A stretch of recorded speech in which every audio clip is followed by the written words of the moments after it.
Bam! How's it going? How's it going? Yeah, welcome, my dear friends.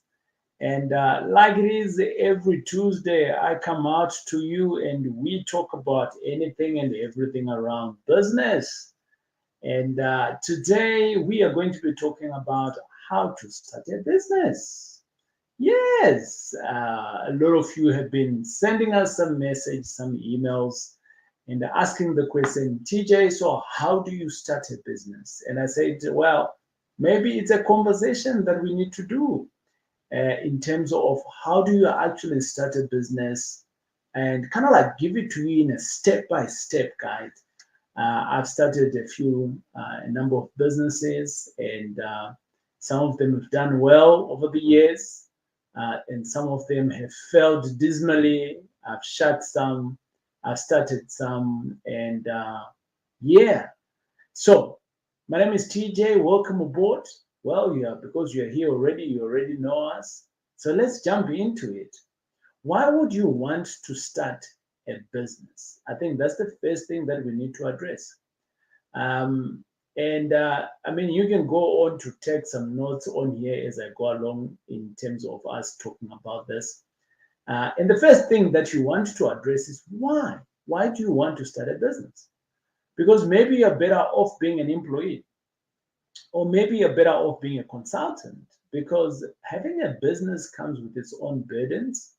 Having a business comes with its own benefits and all of those nice things. So, in anything that you do, there's always the pros and the cons to it, right? So, in this case, why do you want to start a business? Is it the idea of starting a business? Because if it is the idea that you are chasing after, then maybe a business is not for you, right? So there's always something for you and something that is not for you. And the real question that we need to be asking ourselves is a business for you, right? But before I waste any more time, let me jump into it and talk about it in terms of how do you actually start a business. It is very simple actually to start a business. So, step number one, I'm going to give it to you to say that I did speak about the why part of it, but for me, it's not really about just the why part of it. Um, you gotta have a little bit of more clarity into the why. So, yes, you need to look into yourself and say, hey, is businesses for me? Or you need to look into yourself and say, what kind of a business am I going to start? Because when you're starting off a business, there are so many things that you can do, but you need to have an idea. And the idea that you have needs to be able to take you somewhere. And for me, I always say that your idea should be about solving a problem. Then you've got a business. So back in the days, you all know, in the era of no cell phones, there was companies that used to provide telecommunications telephones, and these telephones were literally fixed, and it was a phone that if you are in the generation of today, you probably have never seen them. But basically, um, there were houses that had these phones, and people started saying, hey, why can you not talk on a phone and you are not fixed? And that was the problem. And voila, the cell phone was introduced.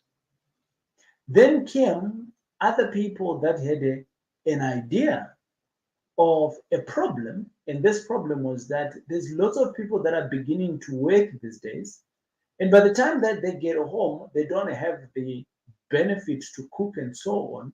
So why don't we cook for them?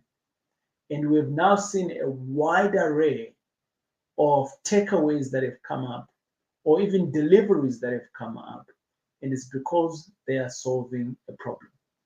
So, in whatever that you are doing, you need to figure out within the why of the idea that you're going to be doing, is it solving a problem?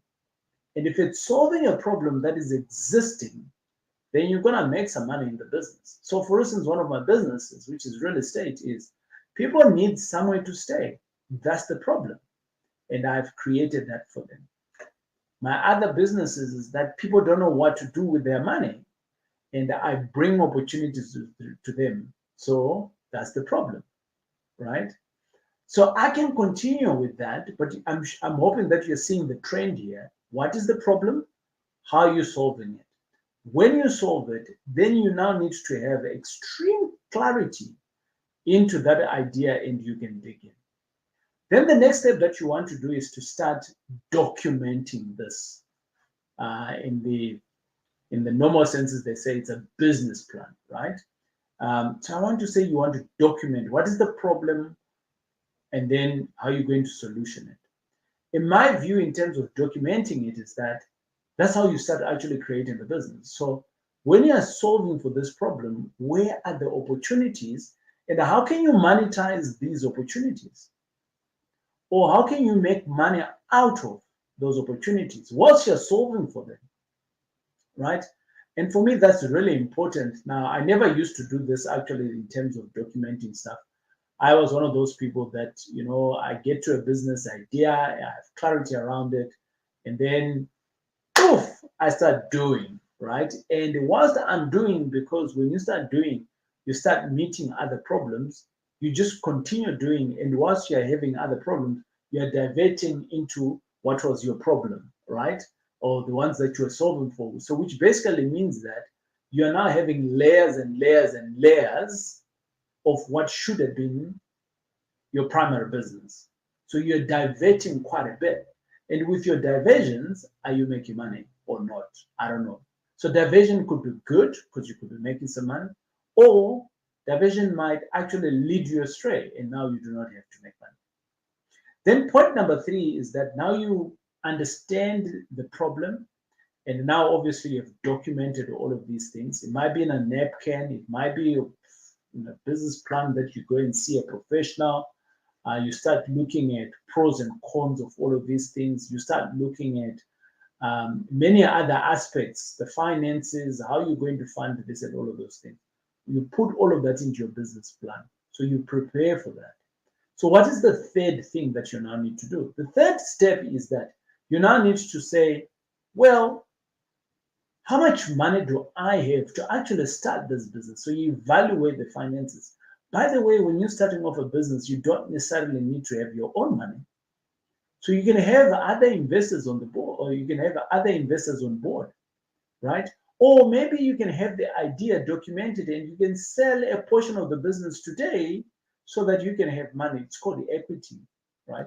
So you can sell a part of the stake of the business long before it starts. And people will come in, they'll believe in you, and then you jump in, they pay whatever that they need to pay, 10 Rand, 10 Rand.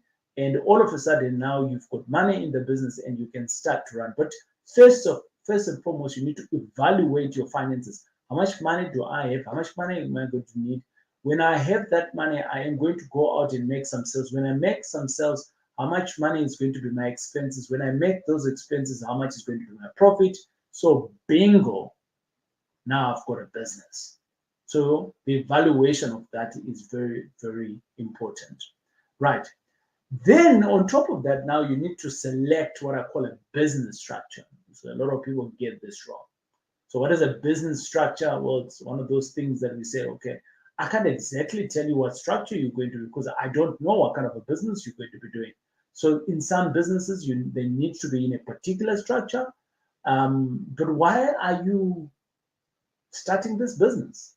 Are you wanting to buy it? And I mean, are you wanting to start it and then you sell it? Are you wanting to start it and then you live with it for the rest of your life? Like, the guy that started off KFC, he started KFC back in the days in his 60s, and he was 2 minutes from the grave. So, that was his thing that he was going to do until he died, right?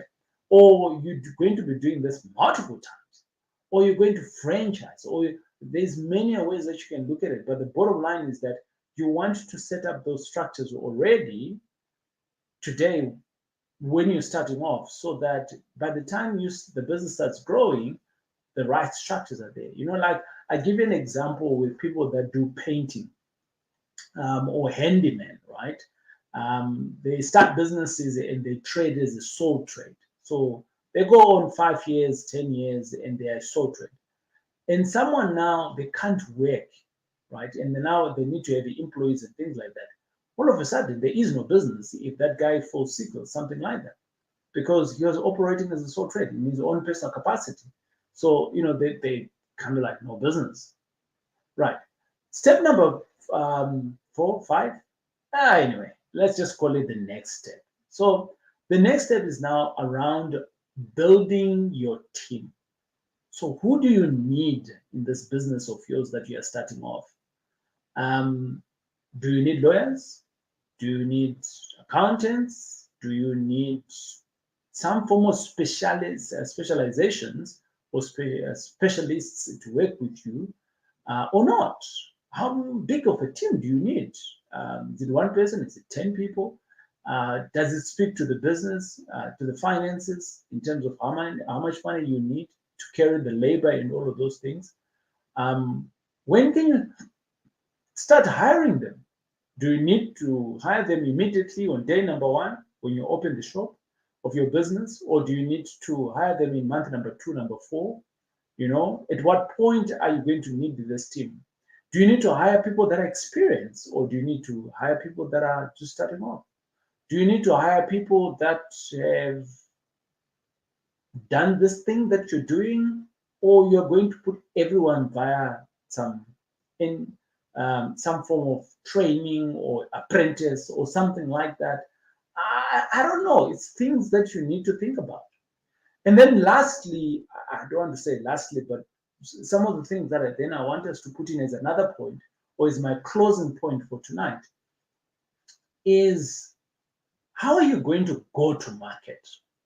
So you got a business, you have thought about it, you've put it on paper, you got some funding, and now you've got a business. But if you're in your garage or wherever you are in this business here, how are people going to know that you have a business? How are you going to make money? So you now need to do a little bit of PR, right? What is PR? You go out there, you do some public relations. Hey, this is my business. This is what we're doing. This is what we offer. If you're in an ice cream business, are you going to give free ice? Free ice cream. Are you going to give that if the first couple of clients that you meet on the road? What are you going to do? So that's a bit of PR about it.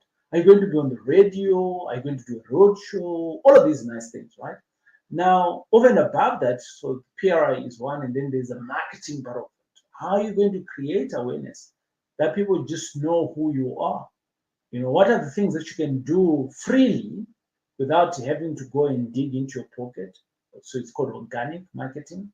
Or what are you going to do to pay for some marketing? Who can you collaborate with who's already doing that, what you're doing?